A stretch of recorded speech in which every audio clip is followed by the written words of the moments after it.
சேலை கட்டும் பெண்ணுக்கு ஒரு வாசம் உண்டு, கண்டதுண்டா? கண்டவர்கள் சொன்னதுண்டா?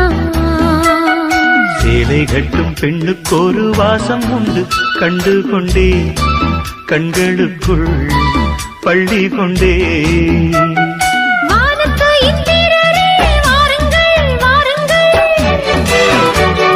பெண்ணுக்குள் என்ன இன்பம் கூறுங்கள் கூறுங்கள். இதுமோ இதமோ சுகமோ உலகத்தில் இல்லை, இவளின் குணமோ மனமோ மலருக்குள் இல்லை. சேலை கட்டும் பெண்ணுக்கு ஒரு வாசம் உண்டு, கண்ட